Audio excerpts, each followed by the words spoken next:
Nessa cobertura do conflito entre Israel e Irã, várias vezes aqui, eu, Lorival Santana, e ao longo da programação da CNN Brasil, a gente cita todos os esquemas tecnológicos de proteção que Israel utiliza, fazendo uma generalização, chamando tudo de domo de ferro. Mas, na verdade, há diferentes sistemas antimísseis. E o Lorival vai explicar para a gente esses diferentes sistemas e como eles atuam nesse momento em que há menos mísseis iranianos chegando, mais numa escala, numa rotina cada vez maior, Lorival. Que consome, né, os sistemas de disparo israelense, a munição desse sistema. Vamos dar uma olhada no quadro que a nossa equipe de internacional preparou. O famoso domo de ferro é o menos importante, o menos sofisticado. Ele ficou famoso por causa da guerra com o Hamas, e o Hamas, de fato, dispara foguetes de curto alcance que o domo de ferro intercepta, assim como obuses de artilharia, disparos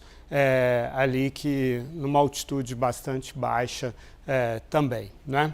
O estilingue de Davi, ou funda de Davi, dependendo de em que século, o português de qual século você fala, né? Ele já tem um alcance maior, um alcance de curto a médio, ou seja, ele serve para interceptar mísseis, inclusive mísseis balísticos de alcance curto e médio. Ele então faz isso numa altitude maior, mas ainda numa curva descendente. Quando o míssil, por exemplo, se for um míssil balístico, faz essa curva balística, né, ele está numa curva descendente, e é por isso que tem tantos fragmentos que caem, né, no chão e ferem pessoas, às vezes, e tal.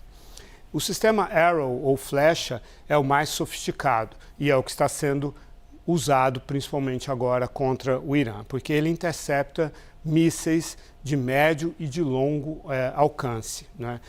Mísseis balísticos. Ele tem duas camadas, o Arrow 2 e o Arrow 3, ou seja, flecha 2 e flecha 3. O flecha 2 atua na atmosfera, ou seja, até a linha de Kármán, até 100 km de altitude, ele é capaz de pegar geralmente também na linha descendente, né?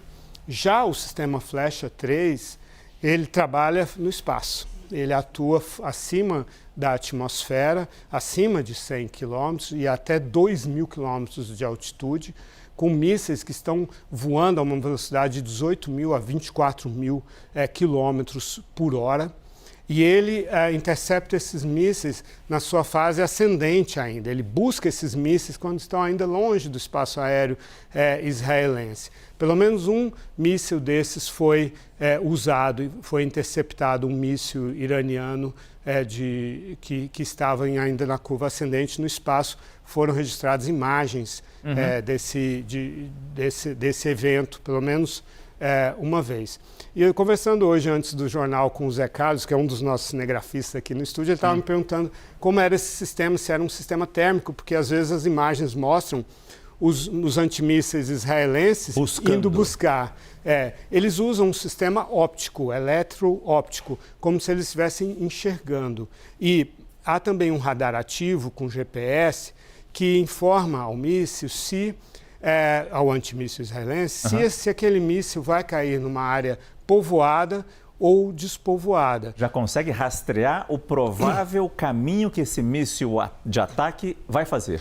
Isso. E aí, quando ele desiste daquele míssil, é porque ele foi informado de que ele vai cair, por exemplo, no deserto do Negev, onde não mora ninguém, e cada míssil desse custa centenas de milhares de dólares. Então é preciso economizar, e é por isso que muitas vezes ele fala, não, eu vou pegar aquele outro ali, e ele vira de posição, ele tem esse sistema próprio de teleguiagem. Não é uma pessoa, porque não dá tempo, mas é o próprio sistema, a inteligência do sistema de rastreamento e de localização dos mísseis. E essa munição toda, o Irã, além de desgastar psicologicamente a sociedade israelense, está buscando acabar também com o estoque de mísseis.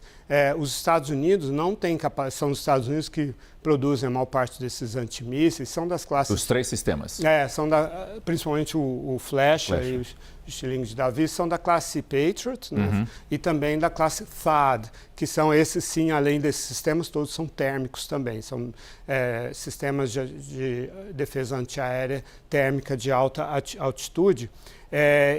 Os Estados Unidos fabricam esses mísseis numa quantidade menor do que Israel está consumindo nesse momento. E além dos Estados Unidos precisar ter o seu próprio estoque, né, para a sua defesa, ele fornece para clientes, ele vende. O Japão, por exemplo, compra o Patriot. É verdade. Coreia do Sul e assim por diante. Então, é isso que o Irã está tentando estressar. Muito obrigado, Lorival Santana.